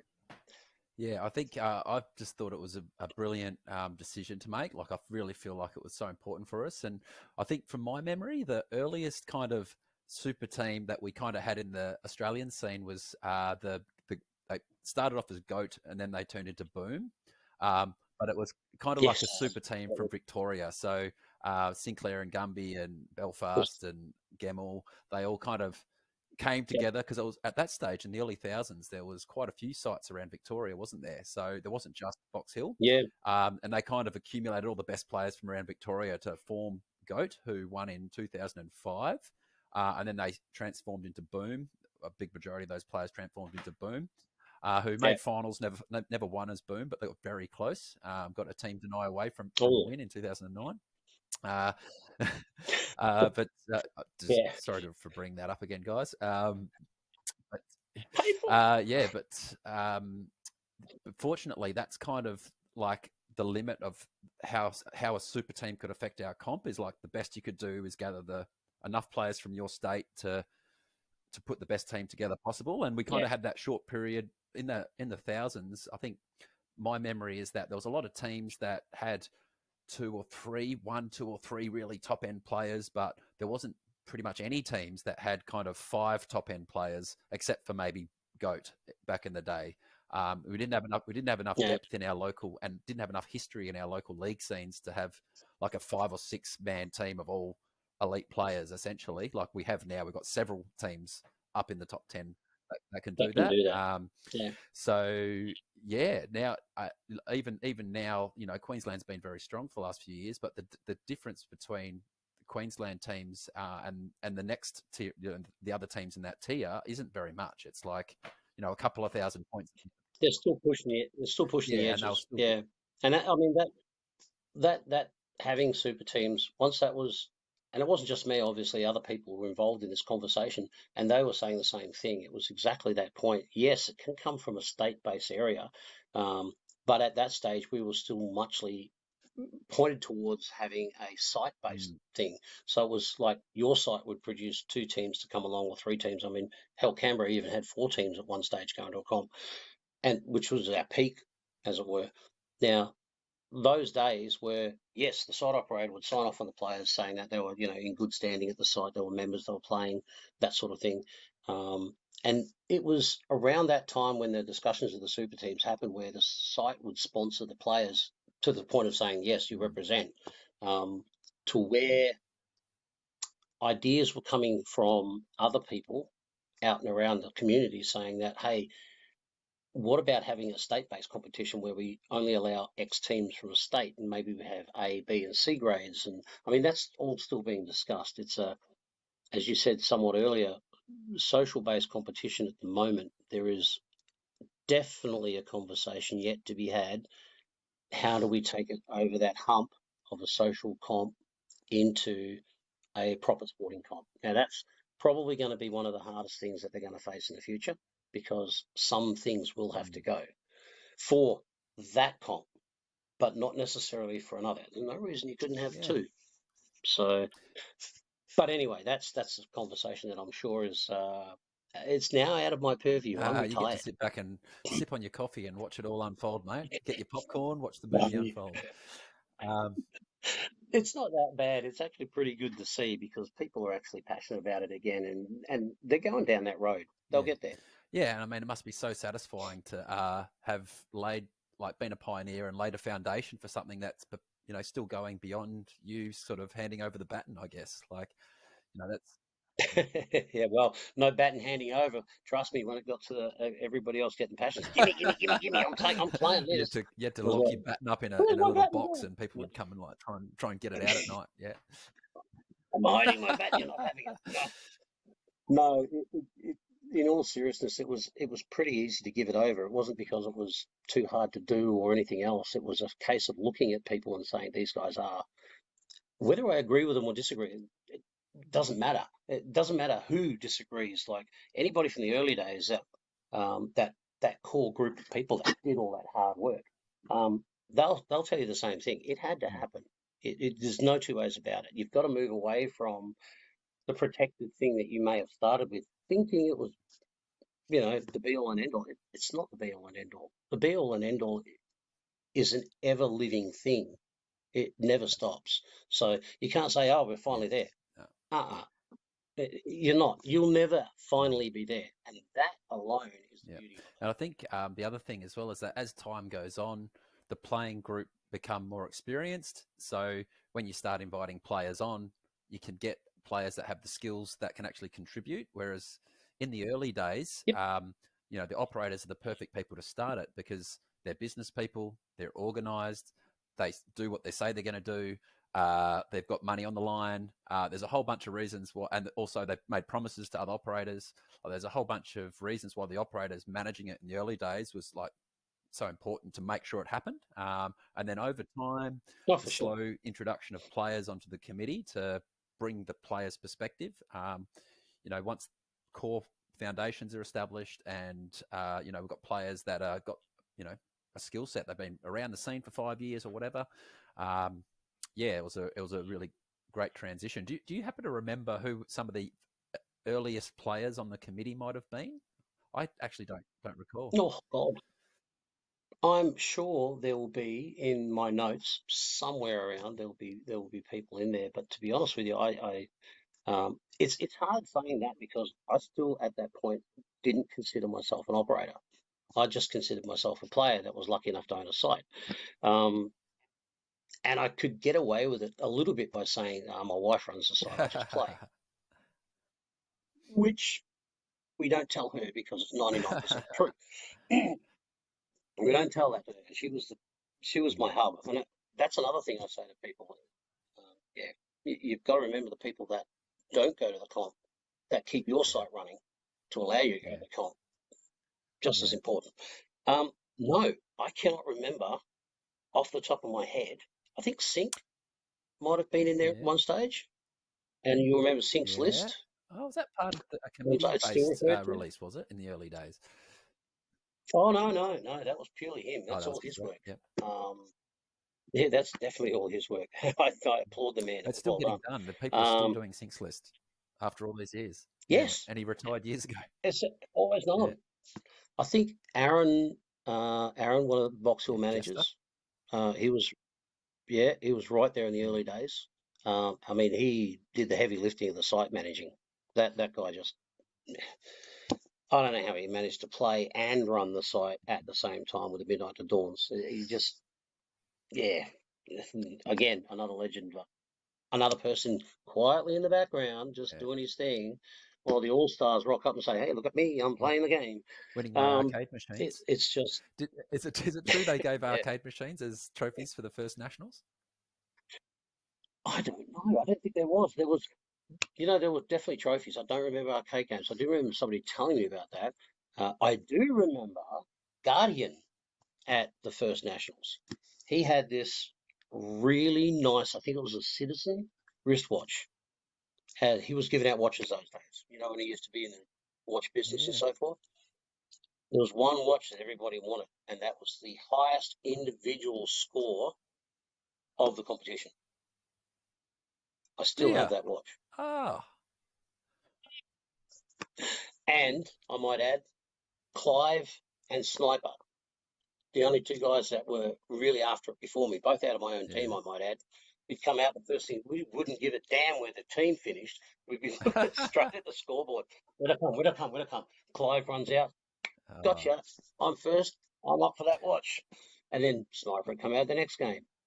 Pip you by 20 points. And then, of course, somebody on the very last game beat the high score by another 100 points. Oh, nice. Very nice. When you release your next batch of photos, mate, you have to sneak a little Citizen watch photo in and do the question mark. What's the significance of this? Probably should. Yeah. That's my. I think that and one other. I think one of the statistics you guys dove in and dug all statistics out. There was a hit ratio thing or something happening in one of the systems, and at one of the comps, apparently I got the highest hit ratio or something or other. I was just going to hang on to those for all time because that's basically the only fame I've got. Mate, so put it up on the wall. I'm hanging on to those bits. Yeah. So, all right. So we had 2001, we had a big turning point. We had our first weekday comp. I think we ran Monday to Friday in 2001. At some stage, we started Yep. to introduce Friday night weekends. It might dinner. have been, was it 2004 we introduced playing on a weekend, or did you do it in 2000? I think 2002 we actually went into the Yeah, weekend, but it was because we were doing training on the Saturday, right. Sunday. And it was nighttime training, so that was definitely not Yeah, daytime stuff. And then I think the same time we also introduced the Wednesday night dinner. right. Yep. And that was good. I think actually originally when that came up was because we had a bus group in the year that we hosted it after Ron that had been pre-booked before we put the nationals in. Said, how about we all go out for drinks that night? Great. And away we went. And I think it's Yeah. stuck ever since. But don't quote me on it. Don't listen to that. It Yeah. might be bullshit. I'm sorry. But it certainly did Yeah, happen. and that's still one of the things that continues on as a tradition, to add to the social aspect of the comp. Still Still sticks. there, which is great. Yeah, just to chill people out Yeah, midstream. yeah, it's really good. So yeah, we had all those early years of successes, and then we had. I just wanted to quickly run over 2008. So in 2008, you called me and are like, Bootza, I think we should all go to New Zealand, because that's how things kind of start. Is you go to places and you play laser tag and It see what does. happens. And at that stage, we'd had one New Zealand team visit, I think 2003, to Brett's Nationals, but they hadn't come back. We hadn't really seen the Kiwis back. They'd kind of just and we of that early group, I don't have any recollection of any of those people being in the second batch of New Zealanders that came through. We had the New Zealand Invitational. Yeah, we had the New Zealand Invitationals. We had 9 teams. We played across, was it 3 sites? 3 sites? Ponsonby, Mount Wellington, and was there another site that North Shore we played. We might have played doubles at North Shore, and I think we played teams. Maybe we just trained at Ponsonby and played the teams event at Mount Wellington. I'm pretty sure. Yeah. But yeah, we had 9 teams. We had Nigel, 4 or 5 Aussie and 4 or 5 New Zealand. I couldn't remember who had 4 and who had 5. And we had Australia finish 1, 2, 3, 4, 5, I think, and New Zealand 6, 7, 8, 9, which was totally. Boy, didn't that change? Oh yeah, that changed quickly. But Cobras. Yeah, it was what was needed. Like we got to connect with the New Zealand playing group. They got to see, oh my God, there's a whole world out there of laser tag people like us that play competitively. And I think, some of the early players, Dark Passion, Ace, I think Annie was playing back then, but the Cobra boys, some of the Cobra guys were playing back then as well.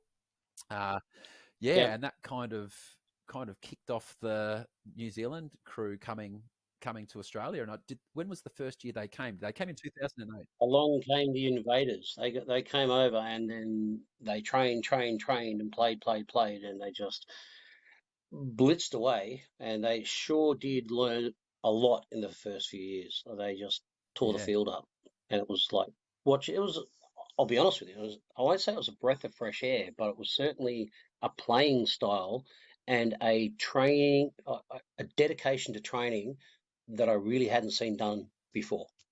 That to me was, when I looked at that, it was again like what I said about Queensland. They've got that capability to play and train amongst the variances. These guys rocked up. In fact, I do believe the first couple of versions of Cobras were mostly related, cousins, and I think they were almost all related bar one. Yeah.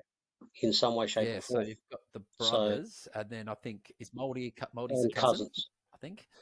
Yeah. Yeah.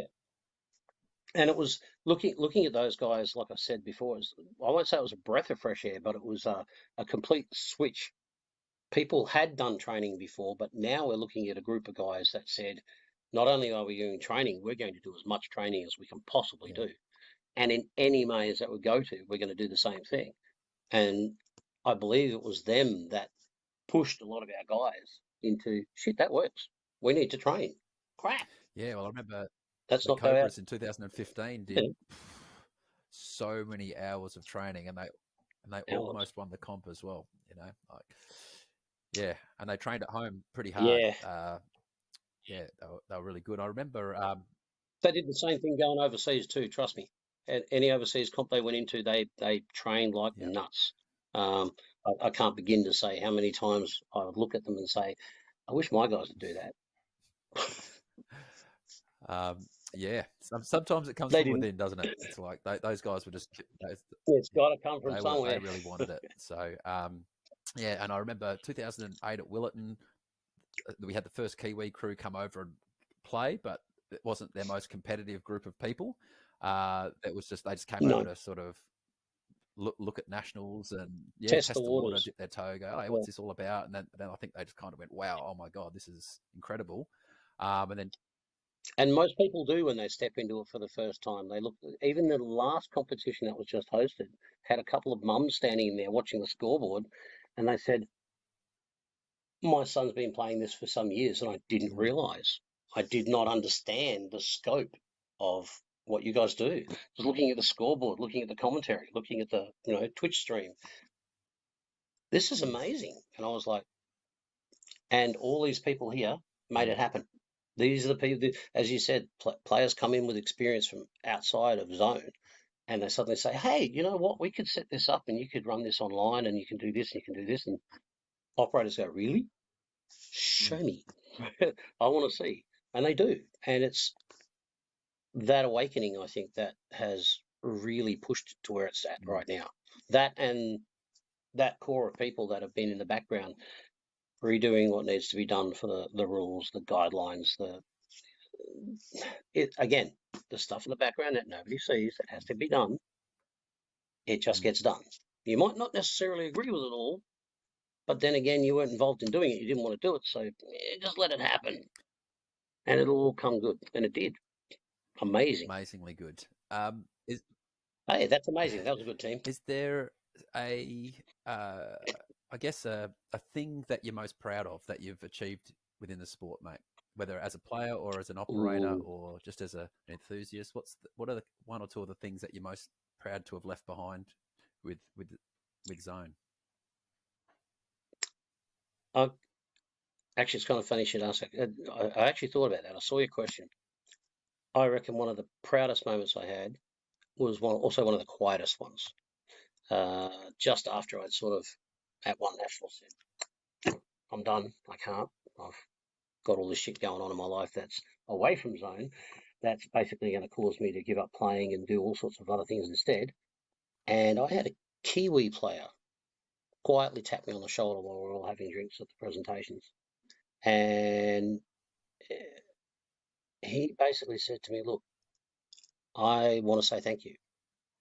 Well, sorry? I said, I want to say thank you. It's watching you guys come over that first time, play with the invitationals and then have another one and then invite us over to play and make us feel so welcome.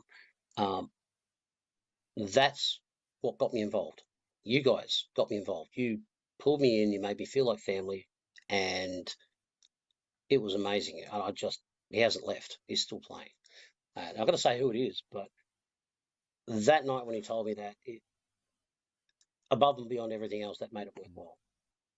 Just seeing that, and when you sit back and you look at it and you go, he may have thanked me at that point, but you know inside yourself that what he's really saying is all of these guys made this happen. And all of these people, even here tonight, made this happen. Because again, I've got to say this so clearly, be very clear on this. It's never just one person. No matter what you do or say, it's never just one person. So you look at it all and you suddenly go, crap, we're a family. You don't know it, but you are. And inside the family, you've got people that forge ahead, people that are happy to help quietly in the background, people that make loud noises and sometimes become a little bit of a black sheep Give and examples, cause Doc. Who are those people? problems. Bootza Doc, people, just people. The fact of the matter is, you're always going to have arguments. You're always going to have disagreements, but it always comes back to it's a family. That doesn't stop. You can argue with your family left, right, and centre, but you can't change them. Yes, they're friends, and yes, you don't have to be friends with them, but you share one thing: you all love to play laser tag, and you all love the game. It doesn't matter what level you're on; you're still passionate about it. How many teams show up every year that know those top 4 or 5 teams are going to kick their asses?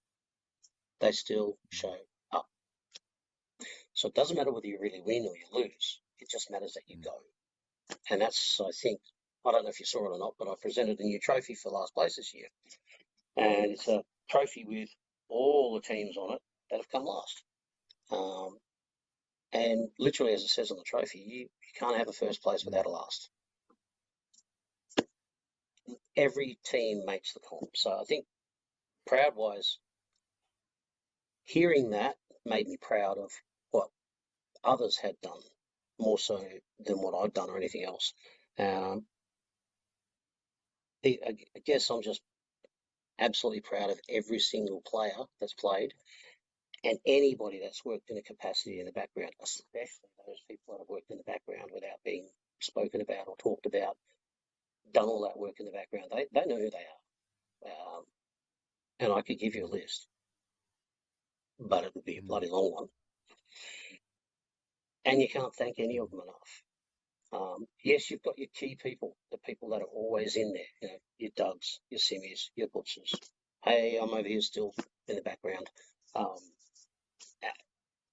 Your Dave Oles, etc., etc., etc., etc. And if I haven't mentioned the name in that list, it's not because I don't know it, it's because I could go on all bloody day. Those people, they're the ones I think watching them grow has made me the proudest. Nothing else really. And that Kiwi telling me what he told me made me think about that. That was what really kicked me into gear, thinking about it. These guys have really invested in not just the game or any particular person. They've invested in themselves and given themselves 100% to playing. So, yeah. Now, if you want to talk about the proudest moments of playing games, it was possibly Launceston when my Falcons B team just happened to beat my Dragons A team and came second in the comp. And I do believe while we were having dinner, the scores were being brought up and we were technically in third place until my eldest son at the time said, those scores are wrong, you need to switch those. And we went from third to second. I forgot that part. That's amazing. Yes, forgot you that did. part. Yep. Yeah. We got beaten by the West Australian Northbridge Knights, and to this day I'll still say this. I even told Snake this at the last comp. Still the team. I don't care. Don't get me wrong. Boone, Maroons, and Wolves. Awesome teams. West Australian Knights, still the only team to win a major game at a top-level competition without hitting one base. Okay. They won the game, That's no Darwin? bases. No, that was really? Launceston. And nobody has done that since. Not one team. Okay. So if you want something out there, ladies and gentlemen, you want to actually really be a good top team, fact checkers. go ahead, fact check it all you like. I know because they beat my team in that game. Well, mate, you'll be proud to know this is the shirt I'm sporting today, just by pure chance. Look at that, yes. But I also hold the position that despite they didn't get the three-peat, but I still consider Wank as probably the best team we've seen. I mean, it's hard to compare Wolfpack and the Knights because they played in different eras and all that kind of thing. It's very hard to compare across eras. Different equipment, different eras, slightly different rules as well. But what? It's a different environment. Totally. And there's it's totally different environment and different expectations on training and all that kind of stuff. However, what WA National Knights did that no other team has done is be able to win when they don't have the system at home. So they consistently, I mean, I think in Darwin we played on Infusion and they had Infusion at home, but then we went to Werribee and we played on Nexus from then on in, and they only had Infusion back at home, and they continued to either win or get second, which is just no other team has been able to do that. And the Queensland kind of era has all been on Helios. We really haven't had the success not on Helios. So they have done something that no other sort of community has done, essentially. You probably won't ever see that again because the equipment now is leveled to an area where it's within edges of each other. I know there are going to be a lot of people say different things about timing, and you can have all that discussion, and I understand the technical sides of it.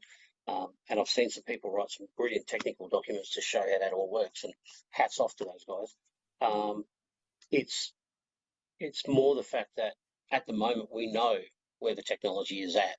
It's more reliable now than it's ever been before. It's more trackable and traceable now than it's ever been before. And I've even heard vague rumours that at last we might be getting a sensor in the tip. It's arrived, my friend. It's arrived. Lovely, Yep. lovely, lovely. It's called Helios 2, and they played the first big component in the States recently. And our friend Moomin from Sweden went and played and gave it a really good review. He said it's a very much an advancement for the sport. So something exciting to look forward to. And like you said, like those the difference between Infusion and Nexus back in 2010-11 was so different. It was a completely different world. Worlds apart. Yeah. Worlds apart. So that they'd be practicing on Infusion on 3 shots a second and coming to play on Nexus at 2 shots a second, and they still were dominant. It was incredible what they did. Well, you've got even teams that come from overseas. I mean, you're bringing the top team on the planet that won Worlds, bringing them down to 2 shots or bringing them up to 2 shots a second, and they were still bringing it right up to the edge. Different country, different styles, different weather. I mean, the weather was massively different when they first come across. I just obviously I recall playing against some of the better teams overseas, and then remembering the nights come across, and I was, well, they're not alone, because there are so many people, good players, that can adapt so quick, and that's just, again, it's awe-inspiring to watch and see the style of play. Mate, it's been absolutely awesome chatting today. We're probably getting close to time now. I really appreciate you coming on. Like, some of the stories you've got to tell are legendary and classic, and I'm so glad we've got them on video now. Just to finish off, mate, can you tell us what your favourite system has been over the journey to play and to operate? V4 represent. Sorry, it's going to be my favourite system till the day I push off this planet, because not just because I could really dig into the system, but I guess it was like our first system that we played with. It was my baby. I loved it. And the guns were just so much easier to twist, play, turn. To me, it was much easier to referee. You could plainly see the big box sitting on the front. You know, everything was just, in my life, I think it was because it was simple, easy, and it worked. But I do like Nexus, don't get me wrong. I like the style, the gun. I didn't like it when it first came out because of the shotgun effect. It was a bit too wide. I did like it when the chokes and everything went into it, that narrowed it down. And I think this new system that Moomin was talking about when he played it over there, I think that's going to, even Tricky said it, I think in that last conversation, he'd played around with it and it felt more like the V4 stuff. Yeah. So I think maybe this new one will definitely take it. And while you're talking about that quickly, I also want to say hats off to a couple of other things very quickly about it. People like Tapio Hakkinen, I think I got that right, and Mark Young especially. In 2009, when we played the Worlds over in Finland, Mark went over to Finland and essentially ran the competition from there. I don't think it would have been as successful without the push that we got from him. And the crowd, of course, in the background were still helping, and the teams that took the time, took the challenge, and then put their trust in the system that it would actually go ahead and play, and travelled all the way over to Finland to play a World Championship. And now, of course, we're on a halt for World Championships because of COVID. That basically killed the very last national World Championship we're going to play for the moment. But I really believe that the crew that's left behind running it at the moment, it will bring it back. I think it'll come back. But Australia's going to play a big part in that too. Well, you'll be happy to know that they have elected Moldy as the new president of the World's Council, and they're currently in conversations. Currently in conversations about the next location and dates and all that kind of stuff. So the wheels are in motion. And we're hoping to have Moldy on here on the Laser Sports Academy podcast in the next month or two to talk to us, actually. Hopefully he can come and inform us about what's going on, because we're all on the edge of our seat. Oh shit, yeah. He and I have had conversations over the year. We may have disagreed quite a bit, but I can tell you what, the man makes you Yeah, think. He will get into your head and he will make you think about what you're going to say, which is great. In all honesty, yeah, he brings a new perspective to the game and to the way that things are done. And in my opinion, you couldn't want for better. It's right back to the very start of what I said. Change is needed, and it's an ever-growing thing. You can't just keep one view all the time. You need to look at every angle to get the best out of it. And yeah, I think he's definitely going to do something with that. I've watched this space. I think it's going to be very yeah. I can't interesting. wait to ask him a whole bunch of questions about it all and get his views on things. Mr. I will be tuning in and watching on the edge of my Yes, seat. excellent with the coffee in hand or two, Oh double yes, parked. coffee. All right. It's a good idea. Excellent idea too. Brilliant, mate. Thank you so much again, Doc, for coming on, mate. We wish you the best and hope that you kind of linger around the scene and pop your head into Preso dinners and things. This last comp, I definitely lingered on the last comp. I had to pass off that last place trophy, which my team so ably took away. I went to Darwin with one thing in mind, just one. I wanted one trophy, You got it. and I got it. Brilliant. I did. I won last place, and we took it away, revamped it, put it back in place. But that's it. I'm no more nationals. However, maybe a certain photographer might show up in New Zealand. Ooh. There we go. Just just because New Zealand's a good place to travel, and I absolutely love it. And possibly the camera might travel with me, and we might drop in for a day or two and say hi. Oh, Who knows? well, mate, that sounds. Not playing though, so you can tell Guardian it doesn't count towards his years playing before me I can't, we'll see if because he missed we can one see if we and can I squeeze beat you into a him. couple of Masters games, mate. How does that sound? All Oh, right, mate. mate, so good to talk to you. You take care. We'll talk to you again soon. We'll do. Thank Have you. fun.